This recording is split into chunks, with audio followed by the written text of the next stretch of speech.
Hello, my name is Jace Ogren, and I'm going to be conducting David Lang's Symphony for Broken Instruments. I'm really looking forward to working with all of you on this project, and I hope your rehearsals have been going well. I just would like to take a couple of minutes to talk about the way that I will be helping you guys get through this piece with my hand gestures, showing you when to change to each of the various events in this piece. And I think that it should be clear to all of you by now that you're all going to be in these different groups around the periphery of the armory.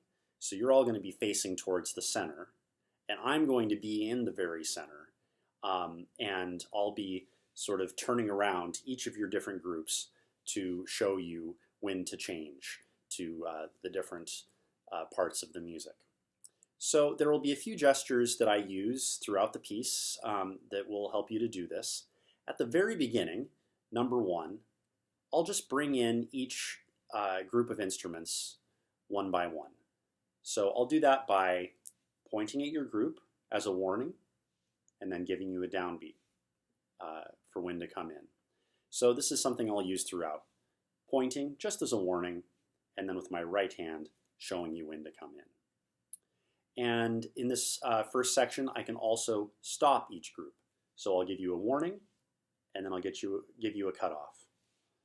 And then, of course, I'll give you another warning and entrance to come in again. We can also do some crescendos and diminuendos throughout this section. I'll point at your group and show you to get louder and softer. Then at the end of this section, I'll give my left fist as a warning that we're all going to do the crescendos and diminuendos together. So look out for this. And then with both hands, I'll show you when to get louder and softer. And we'll get it to a really high, wild, and loud volume, then bring it back down. And then I'll give you a two-finger warning that we're about to go on to the second section. So look out for that number 2. And then I'll give two hands, a big two-handed downbeat as a signal that we're going on to the second section where the strings play the pizzicato. So strings, you start playing that first bar, the C's, and then I'll give another big two-handed downbeat as an indication for you to go on to the next bar, and so on for each one of these 4 bars. We can also do these crescendos and decrescendos again. So I'll give your group a warning by pointing and show you to get louder and softer, so keep your eyes open for that.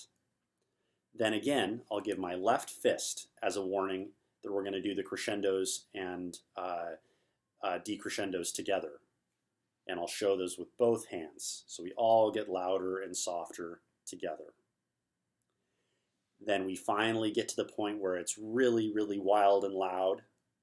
And then I'll give you 3 fingers as a warning that we're going on to number 3. So then I'll give a big two-handed downbeat to a single group as an indication that we're starting to play number 3.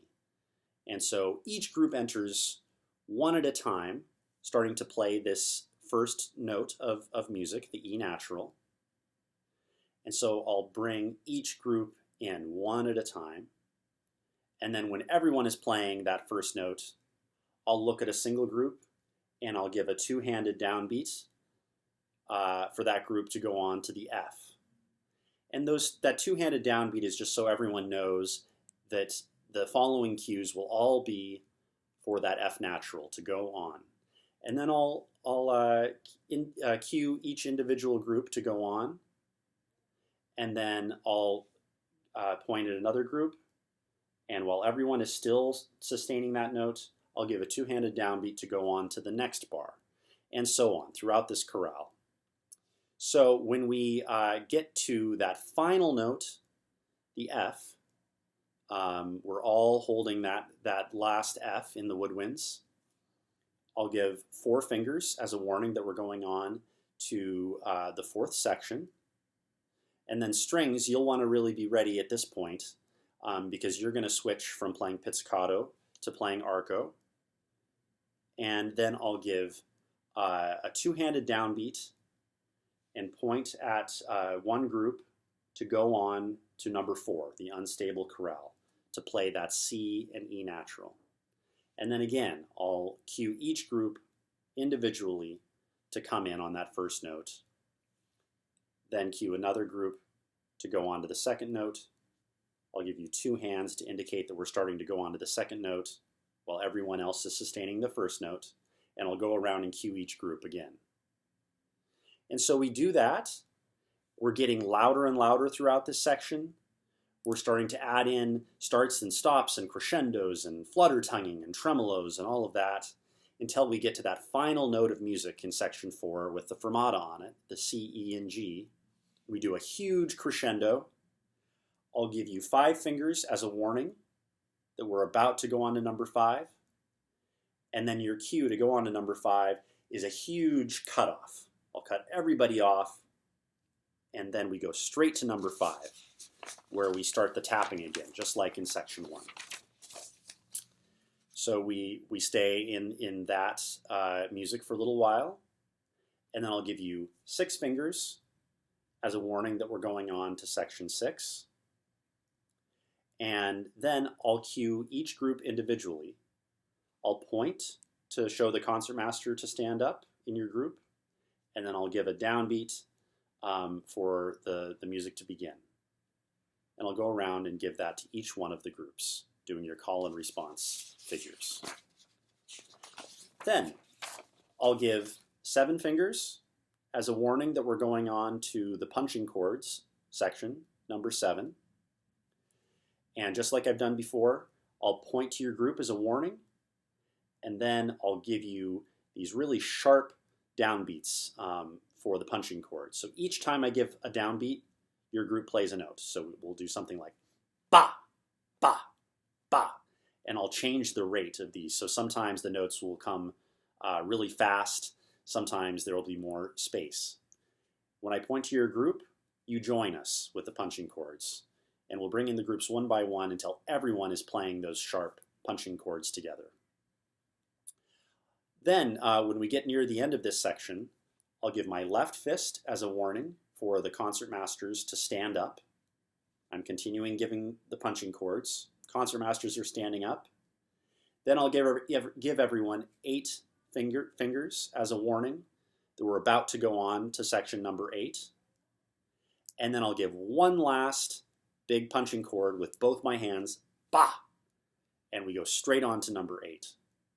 So as soon as we play that last punching chord, concertmasters, you start your call and response figures, this time quietly and without any determined pitches.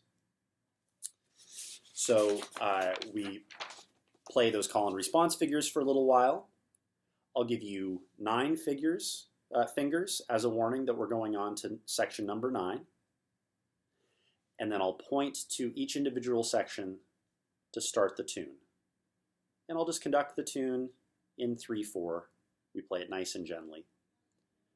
And I'll point as a warning to bring in each one of the groups. So just look out for that. Once we're all playing the tune, we have all the groups in, I'll give my left fist, again, as a warning that we're going on to part 2 of number 9. And this is where half of us play that upper line, half of us play the lower line. And so that left fist is an indication that we're all moving on to part 2 together. When we get to the last time through this tune, I'll give my left fist as a warning that this is the last time. And then when we get to that final bar, I'll just give everyone a cutoff. Then we have complete silence for just a moment. And then I'll give a 2-handed downbeat for number 10, this last note. And this should be very soft. You can pick any one of the 4 pitches in this chord. You can change pitches as we're sustaining the chord as you like. The only thing is those people playing low instruments, it'd be great if you could play that low G, the tuba, the double bass, bassoon, bass clarinet, those kinds of folks. Just hang out on that low G. Thanks so much. I hope this has been helpful, and I look forward to working with you all very soon. Thank you.